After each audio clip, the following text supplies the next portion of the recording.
तो कौन है ब्रह्म मतलब परमात्मा? जैसे हमारे दिमाग में, आपके दिमाग में, सबके दिमाग में परमात्मा मतलब कोई ऐसी व्यक्तिगत कोई सत्ता है जिसको परमात्मा कहा जा सके, अंगुली दिखा के हम लोग उसको बता सके। हम लोगों का दृष्टिकोण ये है, क्योंकि परमात्मा को अंगुली से नहीं बताया जा सकता। क्यों नहीं बताया जा सकता?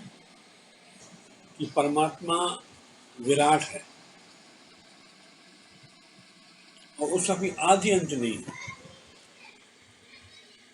उनका कोई रूप और आकार नहीं है, उनकी कोई सीमा नहीं है, वो सूक्ष्म है, अदृश्य है, अविनाशी है।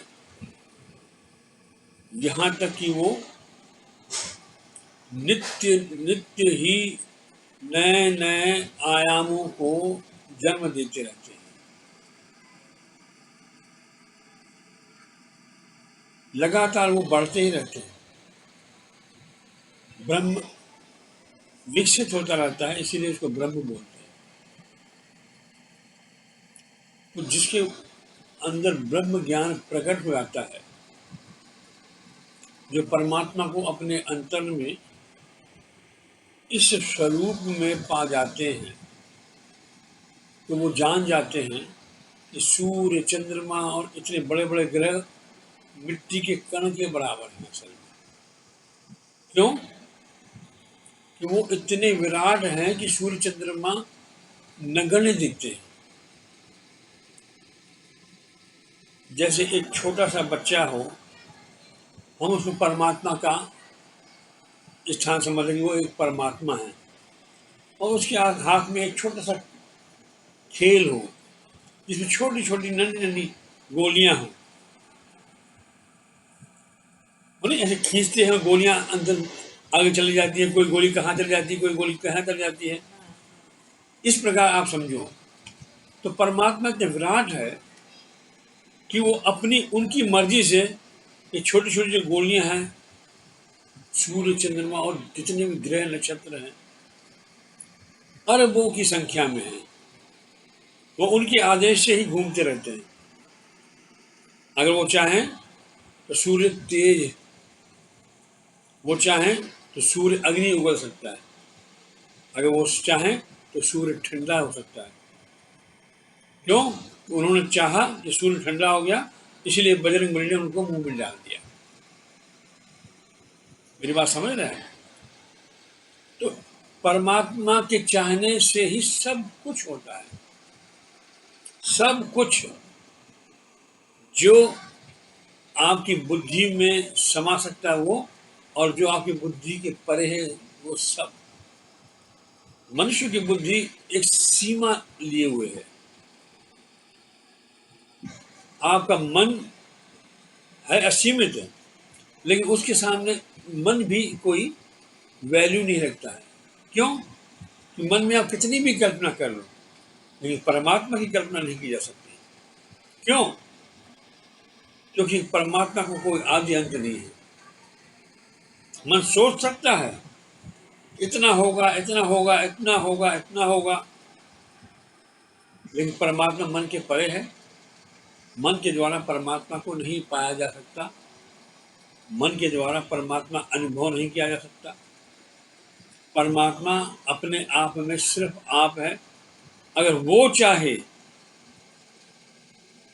तो हमें अपनी दिव्य दृष्टि देके अपना ज्ञान करा सकता है, और ऐसा ही वो इसीलिए करते भी हैं। जब वो प्रसन्न होते हैं और जिनके ऊपर सदगुरु की कृपा होती है, उनको वो ऐसे दर्शन देते हैं, अपने हिसाब का दर्शन देते हैं कि हमारा भक्त उसको समझ सके।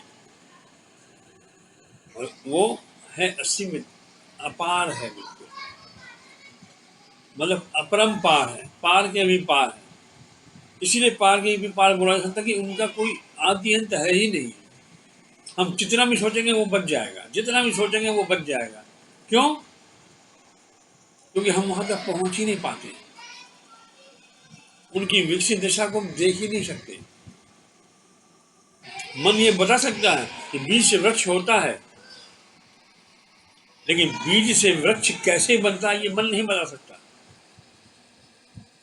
मन ये नहीं दे सकता कि बीज के अंदर वृक्ष छिपा हुआ है, वो नहीं दे सकता, लेकिन बीज के अंदर वृक्ष होता है। वो कौन जानते हैं? जिन्हें ब्रह्म का ज्ञान होता है, वो उस बीजत्व में उस विकसित दशा को भांप लेते हैं, देख लेते हैं। और क्यों?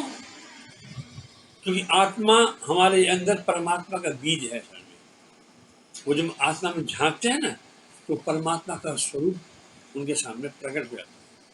आत्मा बीज है। हमारे अंदर परमात्मा ने अपना बीज आत्मा के रूप में बो दिया है कि तू उसका ध्यान कर, तू उसको देख, तू उससे समझ। एक दिन तू मेरे को उस आत्मा में छुपा हुआ ही पाओगे। क्यों? कि आत्मा के अंदर मैं विकसित रूप से इस ब्रह्मांड में समाया हूँ। इसलिए संत महात्मा और गुरु और सदगुरु वो कहते हैं कि पिंड में ही ब्रह्मांड है। पार्वती जो माँ पूछती है ना, पिंड क्या है? ये पिंड के अंदर जो ये चीज छुपी हुई, ये बीज, उसके अंदर पूरा ब्रह्मांड छुपा हुआ है। जब ये संत लोग अपने आत्मा के अंदर प्रवेश कर जाते हैं तो कहीं भी पहुंच जाते हैं। बाहर से जाने का कोई रास्ता नहीं है। क्यों? कि बाहर से दूरी है, अंदर कोई दूरी नहीं है। अंदर सब तुम्हारे पास है, बाहर सब तुम्हारे दूर है। यहाँ से यहाँ तक भी चलना पड़ेगा, लेकिन आत्मा के अंदर प्रवेश करने के बाद आपको चलने की जरूरत नहीं। क्यों? कि जिस के यहाँ आप जाना चाहते हैं वो वहीं प्रकट हो जाएगा। मेरी बात समझे आप? ये मतलब ये जाना नहीं पड़ेगा, अपने अंदर ही प्रकट हो जाता है, ये वाली नहीं समझ रही मतलब। जब हम आत्मा में प्रवेश करते हैं और हम ये चाहते हैं कि मुझे यहाँ से शिरडी जाना है, तो हमें चल के नहीं जाना पड़ता, हम लोग शिरडी में प्रकट हो जाते हैं। समझे आप? हम लोग शिरडी में प्रकट हो जाते हैं। क्यों? कि आत्मलोक में जो सोचा जाता है वो तत्काल उस समय हो जाता है। मतलब मन नहीं सोचे, आत्मा की ये आत्मा की मन तो नहीं, ऐसे मन तो जो है आत्मा के बारे में बता ही नहीं सकता, क्योंकि आत्मा मन के परे है। जैसे आत्मा में इच्छा जागती है और हम शिरडी पहुंच जाते हैं। तो उस ब्रह्म की आदेश पे सूर्य चमकता है, उस ब्रह्म के आदेश पे चंद्रमा में शीतलता आती है, उस ब्रह्म के आदेश में अग्नि में तेज होता है, उस ब्रह्म के आदेश में वायु चलती है, फिरती है, गति करती है, हमें आराम देती है।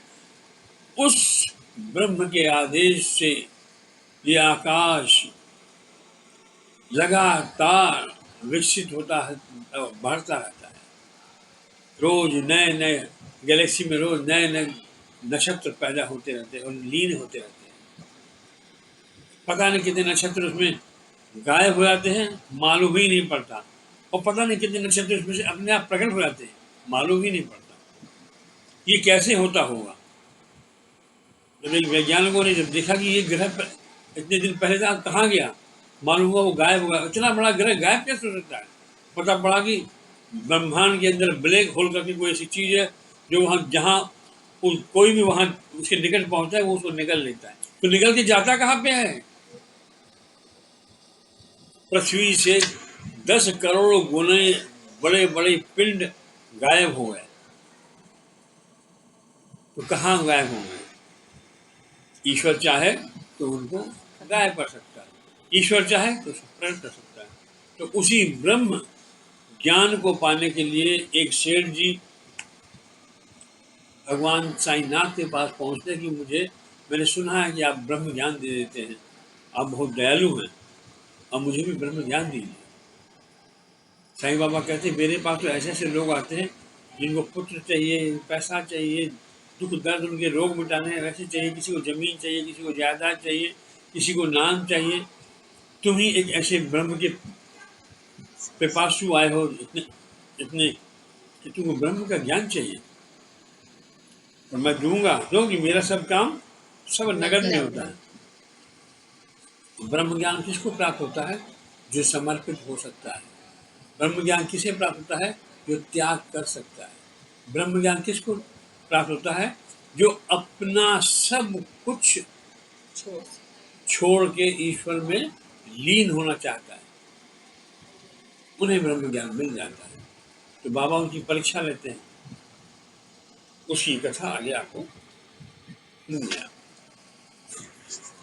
इसी प्रकार जो जो ब्रह्म खुद को ब्रह्म- जानते हैं, जो खुद ब्रह्म का अनुभव कर चुका जो जो ब्रह्म में मिलके ब्रह्म हो गया हो, ब्रह्म से एक की प्राप्ति कर चुका हो, वही ब्रह्म का ज्ञान दे सकता है।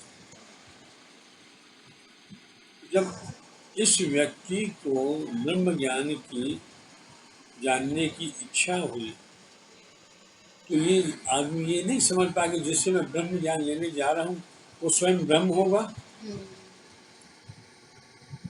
तो हम जिसके किसी के पास भी हम ज्ञान प्राप्त करने के लिए जाते हैं, तो हमें क्या करना चाहिए?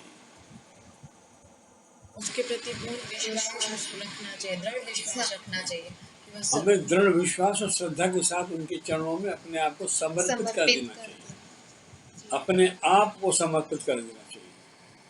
अपने आप को समर्पित करने का मतलब है आप और आपसे संबंधित कुछ भी आपके मन, वचन, वाणी, कर्म में कुछ भी है, आप और आपसे संबंधित मन, वचन, वाणी और कर्म में कुछ भी है, वो सब आप उसको समर्पित कर देते हैं। जब सबको समर्पित करने के बाद आपके पास कुछ नहीं बचता है, आप भी नहीं बचते। समर्पित करने के बाद क्या होता है? गुरु उनके ऊपर ऐसी कृपा करते हैं कि वो साधना मार्ग के द्वारा अपने आत्म चैतन्य में लीन हो जाते हैं और उसमें मर्ज हो जाते हैं। देह बोध पूर्णतः चैतन्य में लीन हो जाता है। देह बोध पूर्णतः चैतन्य में लीन हो जाता है। जीव दशा आत्मा की ब्रह्म दशा में लीन हो जाती है। जब बाबा जैसे संत जिन्होंने अपने आप को ब्रह्म में लीन कर रखा हो और ब्रह्म में एकात्म धारण कर रखा हो और ब्रह्म में ही स्थित रहते हो, वही ब्रह्म का ज्ञान दे सकते हैं। ब्रह्म का ज्ञान शाब्दिक, मौखिक या बौद्धिक छोड़ने का नहीं है, जिसको बता के आपको बताया जा सके कि ब्रह्म का ज्ञान ऐसे होगा। ब्रह्म को अनुभव कराया जाता है कि ईश्वर क्या है, ये आत्म चैतन्य क्या है। जब अपने शरीर के अंदर ये चेतना हमारे कण कण में व्याप्त होने के बाद भी हमें अनुभव में नहीं आती है, उसी चैतन्य अवस्था से ही हम लोग चलते फिरते, खाते पीते, सोते और अन्य क्रियाएं करते हैं, तो भी हम ये नहीं जान सकते कि चैतन्य क्या है। इसके बाद हमारे शरीर के बाहर हम जो प्रकृति में देखते हैं, हम अपने घर में देखते हैं कि आज हमारे घर में बच्चा पैदा हुआ है और आपकी आंखों के सामने वो बढ़ते बढ़ते आपकी लंबाई जितना हो जाता है, तो भी आप उस चैतन्य को नहीं जान सकते। आप ये नहीं जान सकते कि आपके द्वारा खाया हुआ अन्न अन्न ही नहीं, शक्ति का स्रोत है। वो आपके द्वारा जब खाया जाता है तो अंतर में हमारी चेतना उसमें से ऊर्जा को अलग करके आपके शरीर को देती है और जो बाकी मल बचता है वो शरीर के बाहर निकाल देती है। ये सब क्रियाएं अपने अंदर रोज होती हैं, लेकिन हम उस चैतन्य को नहीं पहचान सकते।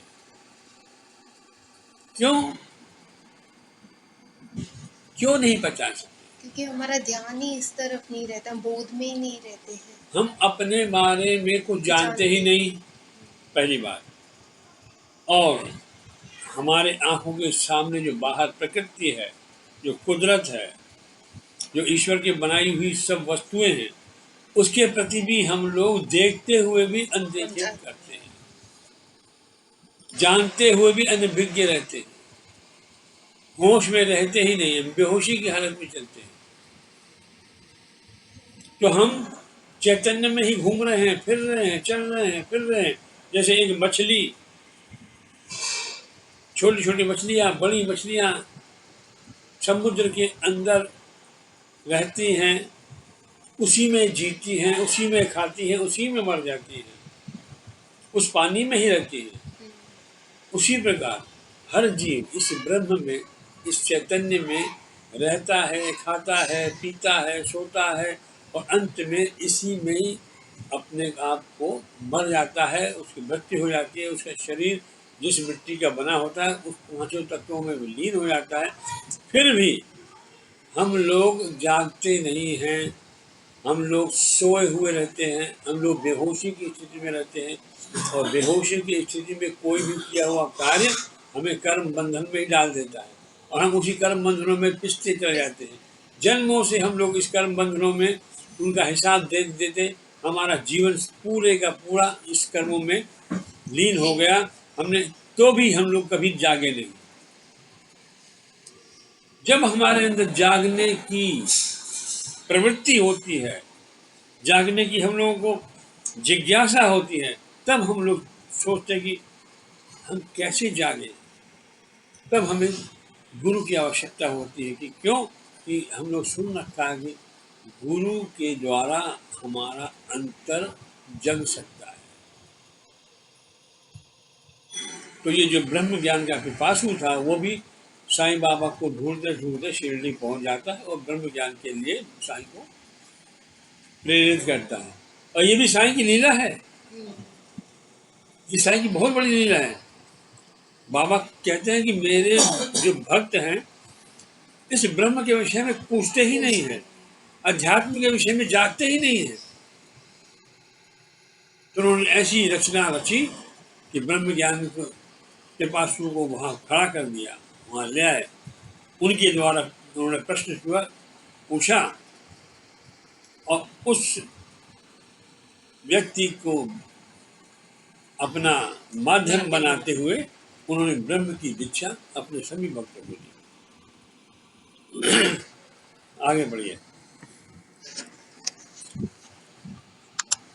जो और ये सब लोग रह जाएंगे, फिर जन्म मरण के चक्कर में फंसते फंसते फंसते फिर इनको ध्यान आ गया, पता नहीं कितने जन्म फिर निकल जाएंगे।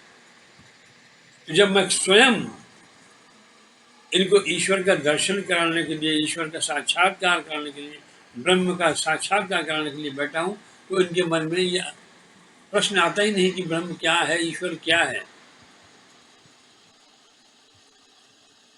और वो इसको निमित्त बना के और ये संदेश अपने भक्तों को देते हैं कि हमें इसके लिए प्रयत्न करना चाहिए। जैसे नाना चंदोलकर, श्यामा, मानसापति, ऐसे 5-6 जो लोग थे, उनके अंदर ये जिज्ञासा पैदा हुई कि हमको आपसे मिलकर एक होना है। क्यों कि हमारे सामने तो आप ही चलते फिरते ब्रह्म है, आप ही चलते फिरते परमात्मा है, आप ही हमारे भगवान। हम और किसी भगवान जानते नहीं, क्योंकि हमने और किसी को देखा ही नहीं। भगवान के रूप में हमने आपको देखा है, तो हमें वो दिव्य ज्ञान आप दीजिए। तो बाबा रोज बैठते थे और उनको नए नए अनुभव देते थे। वो व्यवहारिक ज्ञान के साथ में ईश्वरीय ज्ञान को मिला के देते थे, जैसे वो लोग सरलता से उसको आत्मसात कर सके।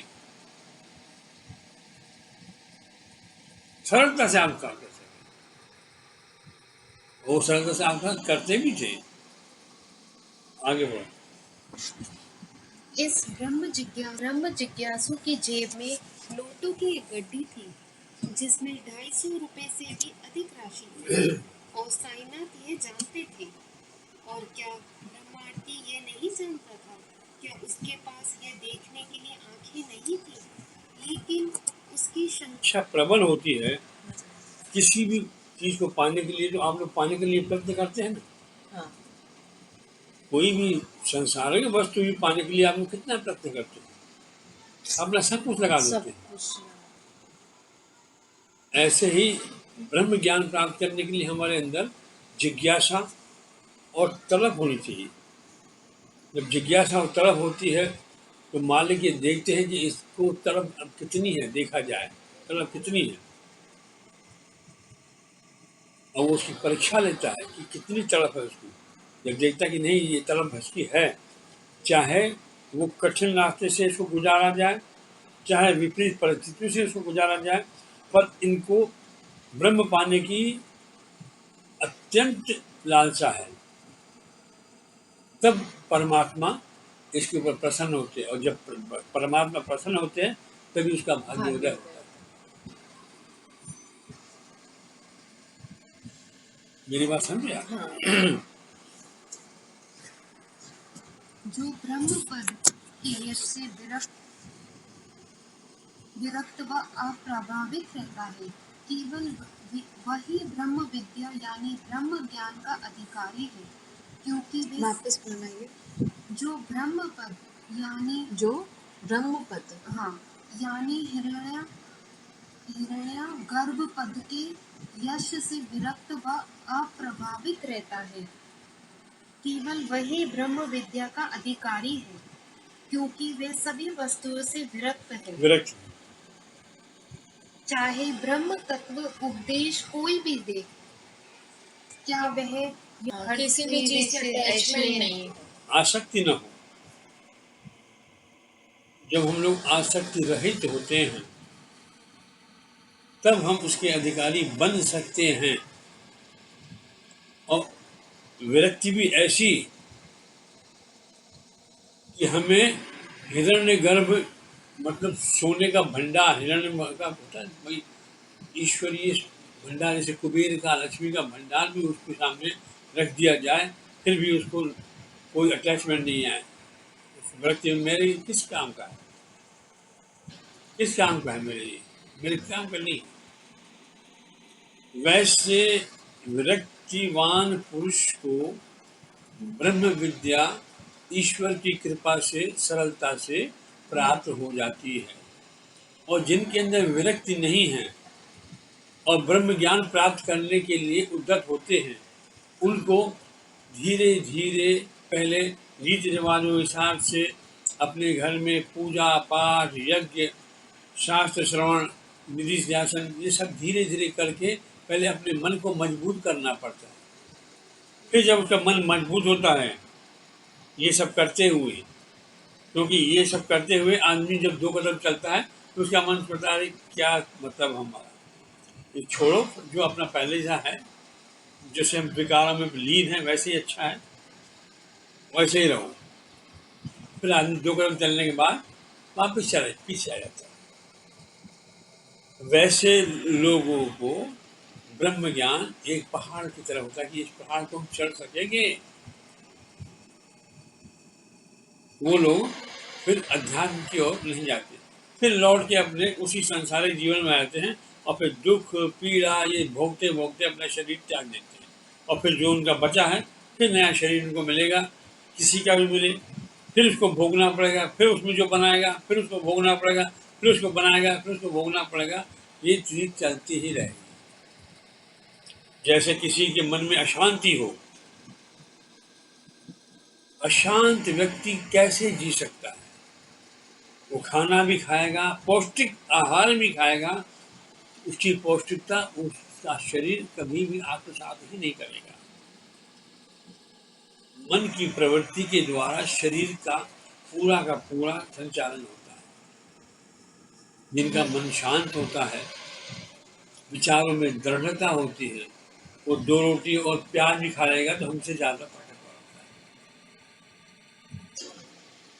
है। हम लोग काजू किशमिश बादाम के घोल भी पीते रहेंगे, मिठाइयाँ भी खाते रहेंगे, सब कुछ करते रहेंगे, फिर भी अगर हमको किसी भैंसे ने अगर हमको पीछे पड़ा तो हम लोग दौड़ भी नहीं सकते, वहीं गिर जाएंगे, उसे सामना भी नहीं कर पाएंगे, क्योंकि हमारे अंदर शक्ति होती नहीं है। हम लोग क्यों खाते हैं? ये कि हमको खाने की शक्ति मिलती रहे, क्योंकि हम लोग खाने के पास, जैसे ये ब्रह्म के पास हुआ है वैसे हम लोग खाने के पिपासु, विरक्ति है ही नहीं। मेरी बात आप समझ रहे हैं? तो जैसे जैसे हमारे मन की अशांति बढ़ती जाती है, वैसे वैसे हम ईश्वर से कोसों दूर होते जाते हैं। हम ईश्वर को तो समझ ही नहीं पाते हैं। ईश्वर अगर हमारे सामने साक्षात प्रकट भी हो जाते हैं, उसको भी हम लोग फिर नहीं पहचान पाते। क्यों नहीं पहचान पाते? क्योंकि कभी जानना ही नहीं।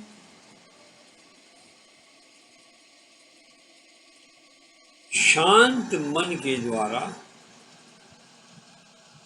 हम किसी भी सूक्ष्म विचार का अवलोकन कर सकते हैं।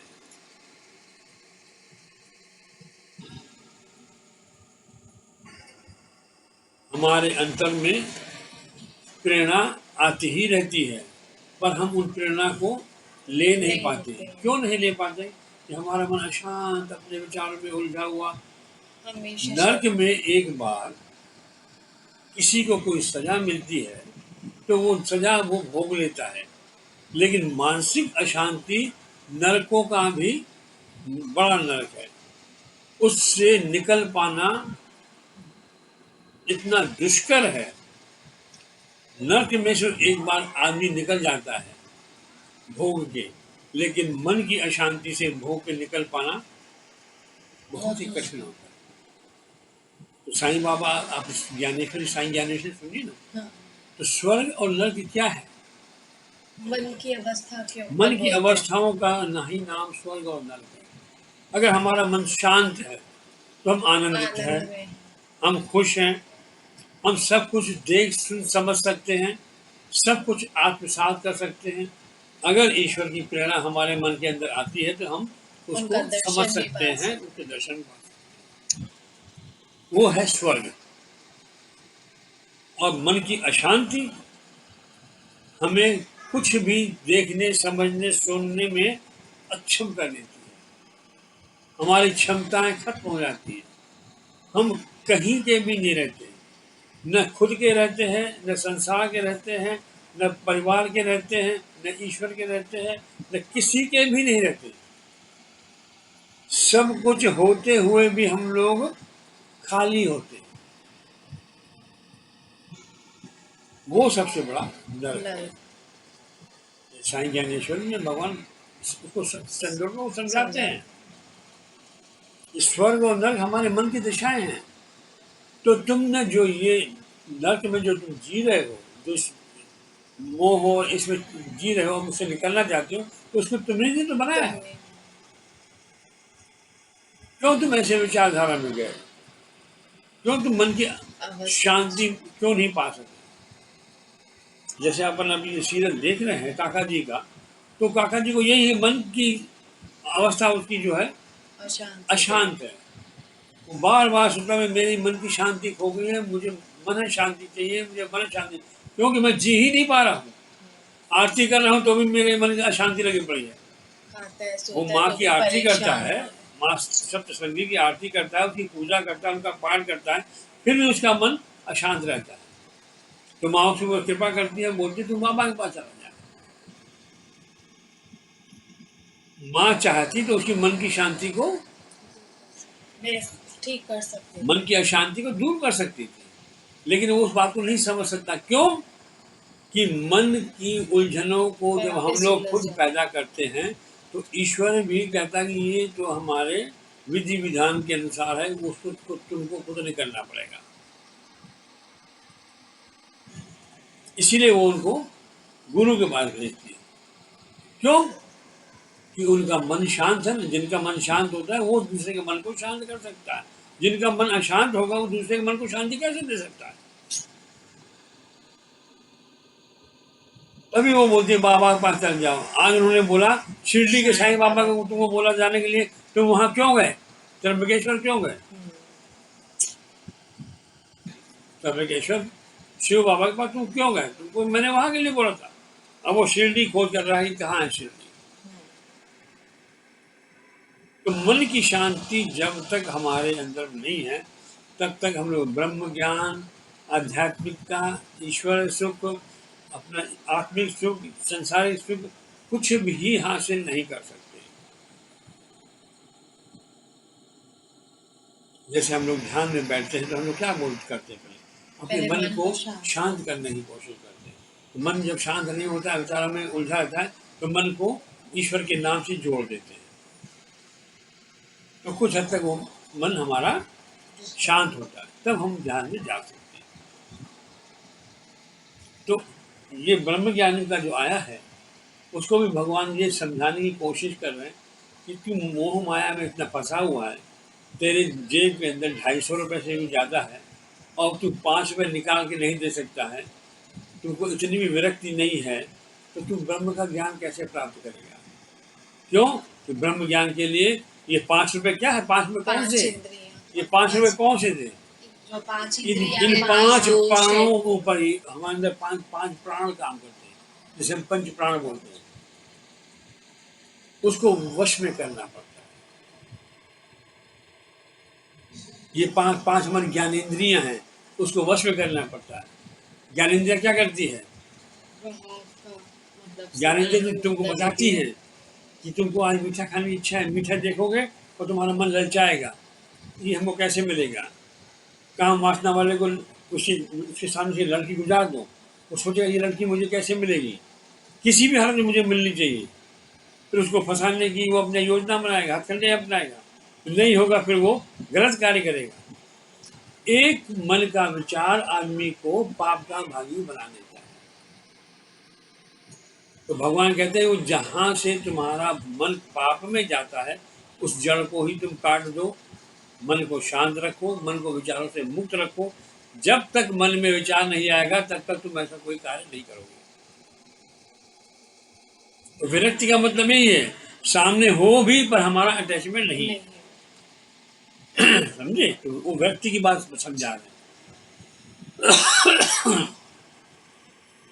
इसी पे जो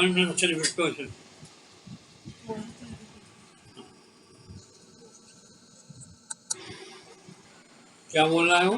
कि हमारा क्या बोल रहे हैं? कि जब हमारा विवेक जागृत होगा तो ही हम इस आध्यात्मिक राह में आ जाए कि ये संसार झूठा है और वो सच्चा है। इस विवेक के साथ हम आगे बढ़ सकेंगे। फिर पूछ रहा ये सबके अंदर जागृत होती है? क्या ये सबके अंदर जागृत हो सकती है? आप विवेक नहीं, क्योंकि क्यों? जो मन में उलझे रहते हैं, मन की शुद्धि नहीं करते, उनको विवेक ही नहीं जागता है, हमेशा उसमें ही उलझे ही रहते हैं। वो अनित्य को ही नित्य समझ के नित्य है। चलता रहता है, जानता भी है वो अनित्य है, तो पर अपने उस लोभ के कारण, उस आसक्ति के कारण वो जो नित्य है उसको छोड़ देता है, जो अनित्य है उसको वर्ण कर लेता है। क्योंकि विवेक शक्ति भी ऐसी मजबूत होती है कि आदमी जानता सब है, ये सब छोड़ देना पड़ेगा, नहीं छोड़ेंगे तो छुड़ा दिया जाएगा। फिर भी हम क्या, हमारे अंदर ये विवेक की शक्ति जागृत होती है कि हम नित्य और अनित्य को अलग करें और नित्य की ही तरफ जाएं। उसी समय में लगता है कि हम ये कैसे छोड़ें भाई, कैसे छोड़ें? क्यों? कि जब तक हमारे मन में विकार घूमते रहेंगे तब तक हमारा विवेक कभी भी जागृत नहीं होगा। जब तक हम लोग आत्मविश्लेषण नहीं कर लेते, हम अपने बारे में नहीं जान लेते, हम अपने मन के बारे में नहीं जान लेते, तब तक हमारा जीवन ऐसे ही रहेगा, उलझा हुआ, जो कभी भी सुलझाया नहीं जा सकता है।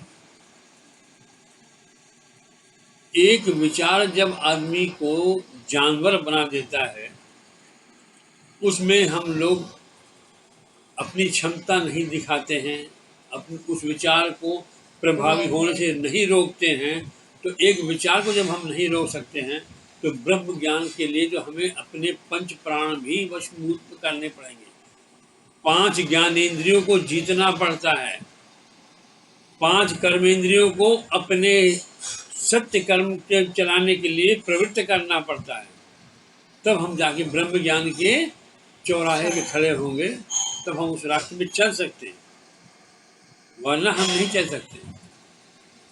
वरना हम लोगों का क्या होता है हम अपनी मनोदशाओं के हिसाब से स्वर्ग नरक भोगते भोगते ये जीवन खत्म कर देंगे। गहन अध्ययन और कठोर श्रम से जब भौतिक शरीर को हड्डियों तक कष्ट दिया जाता है, तभी जाकर धीरे धीरे गुरु कृपा से उसका बोध होता है। एक बार फिर से पढ़ो इसको, गहन इसे चालू अध्ययन करो, एक मिनट। गहन अध्ययन और कठोर श्रम से जब भौतिक शरीर को हड्डियों तक कष्ट दिया जाता है, तभी जाकर धीरे धीरे गुरु कृपा से उसका बोध होता है। किसका बोध होता है? से उसका बोध होता है, वही मतलब हम चैतन्य उस आत्म चैतन्य का बोध हमें तभी होता है जब हम लोग अध्ययन करते हैं और ध्यान के द्वारा हम अपनी भौतिकता को त्यागते रहते हैं। भौतिक शरीर का मतलब भौतिक शरीर से और उसके संबंधित जितनी भी वस्तुएं हैं, उसका जब हम लोग त्याग कर पाते हैं, तब हम उस सूक्ष्म हड्डियों तक पहुंचने का मतलब है कि ये भौतिकता जब खत्म हो जाए तब हम अपने असली ढांचे में पहुंचते हैं। ये हड्डियां हमारा शरीर का ढांचा है। हमारा ढांचा क्या है? हमारा ढांचा आत्म चैतन्य का ढांचा बना हुआ है। जब हम उस स्थूलता को छोड़ेंगे, स्थूलता कैसे छोड़ी जा सकती है?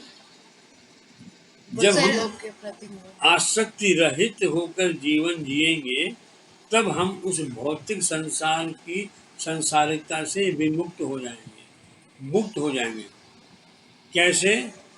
जैसे कमल का फूल कीचड़ में पैदा होने के बाद भी उस पानी को कभी छूता नहीं है, उससे दूर रहता है, वैसे ही संसार में रहते हुए हम लोग विरक्ति भाव से अपने आत्म विवेक से नित्य और अनित्य का जो ईश्वरीय ज्ञान है उसको समझते हुए जब हम लोग जीवन यापन करते हैं, तब जाके आध्यात्मिक रास्ते में चलने के लिए हमें हमारे अंदर प्रेरणा जागृत होती है।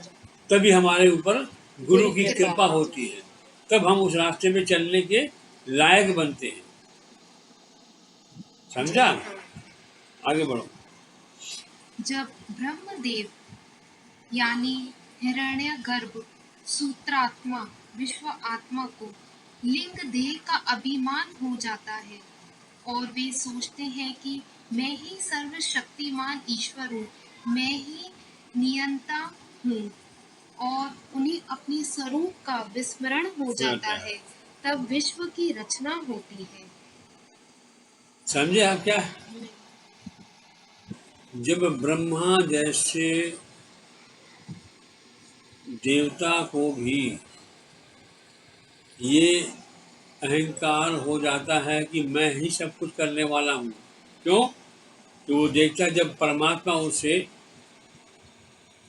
सृष्टि करने की सामर्थ्य देता है, सृष्टि रचने की शक्ति प्रदान करता है, तो उसको ये अहम हो जाता है कि मैं ही सब कुछ करने वाला हूँ। पर वो सब कुछ करने वाला नहीं है। करने वाला एक ऐसा परमात्मा है जिसे किसी ने देखा नहीं है, जिसका ज्ञान प्राप्त करने के लिए हम ब्रह्म ज्ञान जिसे बोलते हैं, वो ब्रह्म ही सबको कराने वाला है। तो वो क्या करता है? जब अहंकार के अधीन होकर वो ये जानता है, सोचता है कि सब कुछ मैं ही करने वाला हूँ, तो ये करते हुए वो अपना असली स्वरूप जो है, अपनी असली पहचान जो है, उसकी अंतरात्मा जो है, वो अपनी अंतरात्मा को भूल जाता है। वो समझता है मैं ब्रह्मा हूँ। जैसे ही इसका ब्रह्मा का विचार आता है, तो उसके ऊपर भी माया अपना पर्दा डाल देती है और फिर संसार की रचना होती है जिसमें हम लोग माया आगे। ईश्वर कहता है कि ब्रह्मा जैसे को मैंने शक्ति दी, इसके ऊपर भी माया ने अपना अधिकार जमा दिया है, तो मैं क्या करूं? फिर ईश्वर अपने दिव्य स्वरूप में आते हैं, गुरु तत्व अपने दिव्य स्वरूप में आते हैं और सदगुरु के रूपों में इस धरती पे अवतरण करते हैं। और जो हम विस्मरण हो गया है हमारा अपना स्वरूप, कि हम आत्म चैतन्य हैं, जो हम लोग भूल गए हैं, अपने आप को भूल गए हैं, हम आपको अपने याद दिलाते हैं कि यू आर ए गॉड, सोहम मंत्र देते हैं। सोहम सोहम का मतलब है वो मैं ही हूँ, वो मैं ही हूँ, वो मैं हूँ। जब इसका अनुभव का ज्ञान कराते हैं तब जीव को मालूम पड़ता है कि हमें किसी कार्य के लिए इस संसार में भेजा गया है। हमारा काम है सिर्फ उस कार्य को करना। जैसे किसी भी जॉब में जब कोई आदमी जाता है, आपको हम यहाँ से भेज दें, अमेरिका भेज दें कि भाई आपको 4 महीने के लिए काम ये करना है, तो आपके रहने, खाने, उठने, बैठने, कपड़ों की व्यवस्था सब कंपनी करती है। ऐसे ही जब जीव इस धरती पे आता है तो उसके खाने, पीने, रहने की व्यवस्था भगवान पहले से ही कर देते हैं। पर हम लोग क्या करते हैं, हम उन्हीं व्यवस्थाओं को ही अपना ढूंढते रहते हैं और उसी में ही अपना जीवन खत्म कर देते हैं। हम जिस कार्य के लिए इस संसार में आए थे, जिस मिशन पे हम लोगों को ईश्वर ने भेजा था, हम लोग वो मिशन भूल जाते हैं। हम लोग बेहोशी में चलते रहते हैं। हम लोग जान ही नहीं पाते हम लोग क्यों आए हैं। हम लोग सब भूल जाते हैं। क्यों? क्योंकि हम उस संसार की चमक में ऐसे खो जाते हैं। ये समझते हैं कि ये संसार ही हमारा सब कुछ है। वो नहीं सोचते कि ये संसार छोड़ के जाना पड़ेगा। ये इनको दिमाग में नहीं आता कि जो हम इकट्ठा करेंगे सब यहाँ छोड़ के जाना पड़ेगा। इस इकट्ठा करने में जो समय हमने व्यतीत किया है, उस समय में हम उस ईश्वर के स्मरण में लगाने के लिए भी हमको समय निकालना था, पर हमने नहीं निकाला। तो क्या वो समय जो हमने खराब किया इन वस्तुओं को संचय करने के लिए, इन साजो सामान को संचय करने के लिए, इन साधनों को संचय करने के लिए, क्या वो साधन हमारे काम आएंगे क्या? नहीं। परसों हम लोग जब साईं बाबा का सीरत देख रहे थे तो बाबा बताते हैं कि भाई तुम कितने भी साधन कर लो, 1 लाख का पलंग बनवा लो, लेकिन नींद तुमको अपने हिसाब से आएगी। तुम कितने भी भोग खा लो, लेकिन तुम्हारे अंदर आत्मसात अपने हिसाब से ही होगा। शक्ति तुमको अपने हिसाब से ही मिलेगी। जब सब ये बातें सब सही हैं तो हमें सही मार्ग चुनना चाहिए। अपना समय इनमें व्यतीत करके अपना जीवन असफल नहीं बनाना चाहिए। उसी चीज के लिए वो बता रहे हैं। आगे बढ़िए। लेकिन जब अहम ब्रह्मास्मि यानी मैं स्वयं ही ब्रह्मा का ज्ञान हो जाता है, तब ज्ञाता ब्रह्म में लीन हो जी। जाता है। उस क्षण विश्व के आभास का विसर्जन यानी इस ब्रह्मांड की वास्तविकता का भ्रम दूर हो जाना। भ्रम दूर रहता है, भ्रम दूर रहता है, भ्रम नहीं, भ्रम भ्रम दूर दूर रहता हो है। जाता है। कि तुम्हारे आंखों के सामने ये जो विश्व है वो सब लोप हो जाता है। कैसे लोप होता है, इसका उदाहरण समझा सकते हो आप?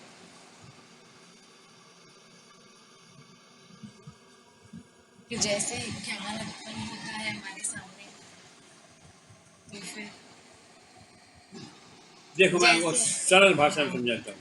जैसे आप रात को सोए, आपने स्वप्न देखा कि आप कहीं पे राजा हैं, आपके सामने प्रजा बैठी हुई है, आप राज गद्दी पे विराजमान हैं, आपके नौकर चाकर दरबारी सब आपकी वाह वाही कर रहे हैं, आप सब कुछ वहाँ करता धरता बने हुए हैं। स्वप्न में जब तक स्वप्न चलता है वो स्वप्न आपकी वास्तविकता कहलाता है। कहलाता नहीं है, आप उसको वास्तविक समझते हो।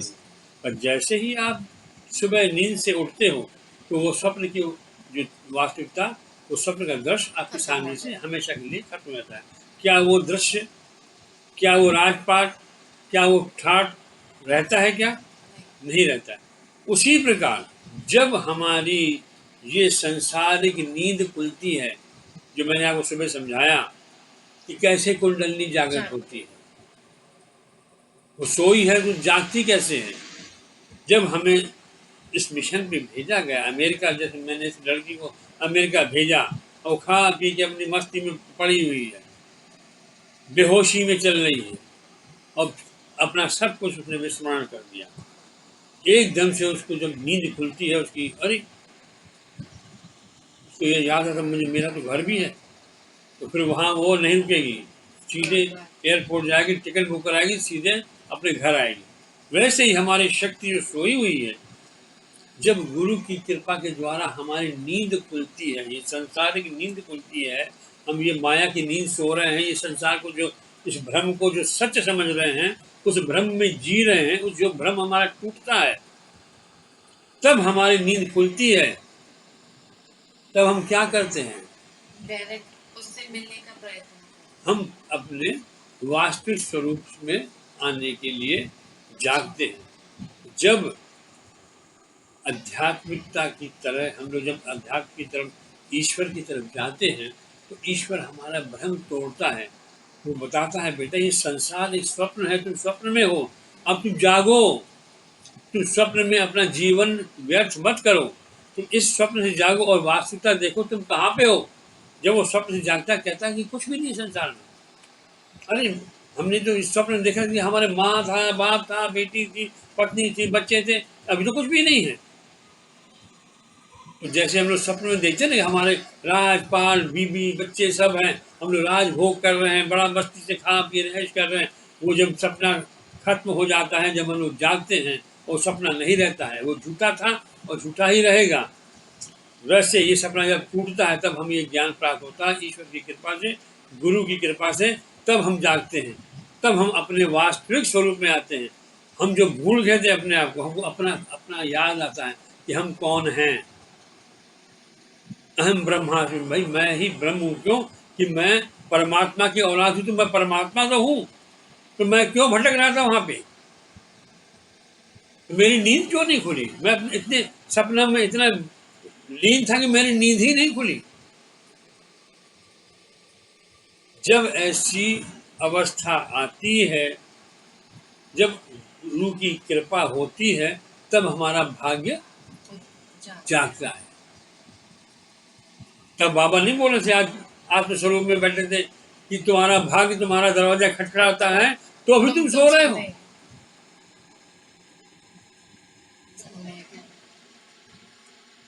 जब आप ये क्यों हम लोग देख रहे हैं, ये विषय, ये ऐसे विषय क्यों टकरा रहे हैं? ताकि हम लोग जागे। वो हर तरीके से हम लोग जगाता है, पर फिर भी हम लोग न जागने का हट कर लेते हैं। आगे बढ़ो। जयकारा शेरा वाली दा।